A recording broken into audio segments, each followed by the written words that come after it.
किसी भी business, share market या कंपनी या बिजनेस मॉडल या प्लान में पैसा निवेश करने से पहले एक इंटेलिजेंट इन्वेस्टर जो एनालिसिस करता है उसे हम बोलते हैं फंडामेंटल एनालिसिस करना। फंडामेंटल एनालिसिस के दो प्रकार होते हैं, एक क्वांटिटेटिव एनालिसिस और दूसरा क्वालिटेटिव एनालिसिस, जो कि दोनों ही किसी बिजनेस को अच्छे से एनालाइज करने के लिए कंपलसरी है। क्वांटिटेटिव एनालिसिस में हम किसी बिजनेस के फाइनेंशियल हेल्थ को समझते हैं, जिसके लिए हमें जरूरत होती है उस कंपनी या बिजनेस के फाइनेंशियल रेशो को स्टडी करने की, यानी आंकड़ों को पढ़ने की। फाइनेंशियल रेशो का मतलब होता है ऐसे सारे आंकड़े जो कंपनी या बिजनेस के फायदे और नुकसान के बारे में संख्याओं में पूरी कहानी बता देती है कि कंपनी में कितना सेल्स हो रहा है, कितना मुनाफा हो रहा है, कितना लॉस हो रहा है, कितना सुधार करके आगे बढ़ा जा रहा है। और इसके लिए हम कंपनी का gross margin percentage, gross operating margin percentage, DE ratio, PB ratio, quick ratio, current ratio, financial leverage, operating leverage और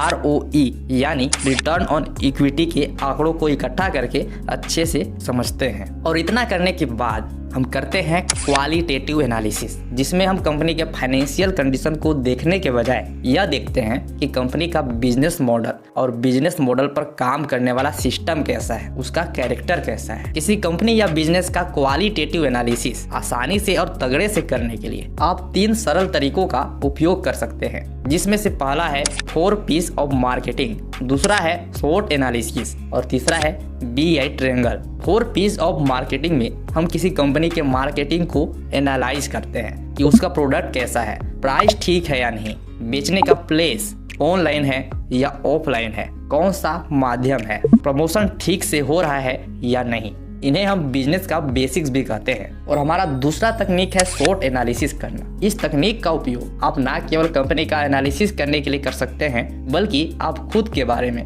दूसरों के बारे में, किसी भी ऑर्गेनाइजेशन या कंट्री या टीम के बारे में भी कर सकते हैं। शॉर्ट का फुल फॉर्म होता है स्ट्रेंथ, वीकनेस, अपॉर्चुनिटी और थ्रेट, यानी इसके जरिए आप किसी कंपनी के स्ट्रेंथ को जानते हैं, उसके पास ग्रो करने के लिए ताकत क्या क्या है, जैसे कि अच्छा ब्रांडिंग, अच्छा रेपुटेशन।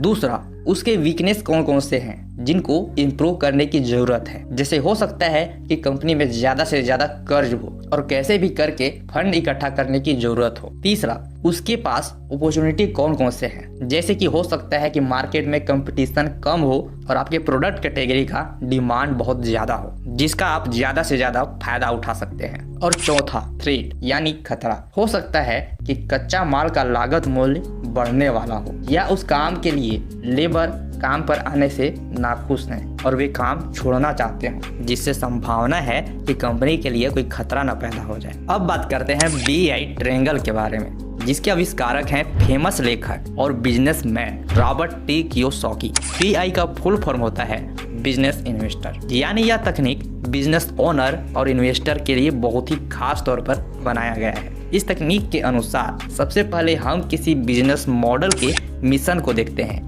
कि आखिर उसका मिशन क्या है और समाज के लिए कितना कल्याणकारी है। फिर देखते हैं संस्था के टीम और लीडरशिप के मजबूती को, इनके लीडरशिप में दम है या नहीं, इनके टीम में एकता है या नहीं। और तब देखते हैं कंपनी के अंदर के चीजों को, जैसे कि प्रोडक्ट के क्वालिटी और डिमांड को, कंपनी के कानूनी तंत्र को कि उन्होंने अपने प्रोडक्ट का कॉपीराइट, पेटेंट और ट्रेडमार्क रजिस्टर करवाया है या नहीं, कंपनी के सिस्टम को, जैसे कि marketing system, management system, manufacturing system, operating system. उसके बाद कम्युनिकेशन को कि कंपनी का उनके इन्वेस्टर्स और कस्टमर्स के साथ कम्युनिकेशन कैसा है। और सबसे इम्पोर्टेंट, कैश फ्लो के बहाव को कि कैश फ्लो माइनस में है या प्लस में है, या कहें तो कंपनी फायदे में है या नुकसान में है। क्योंकि अगर इनमें से एक भी गड़बड़ होती है तो इसका मतलब है कि इस बिजनेस में या कहें तो इस कंपनी में पैसा निवेश करना हमारे लिए रिस्की है।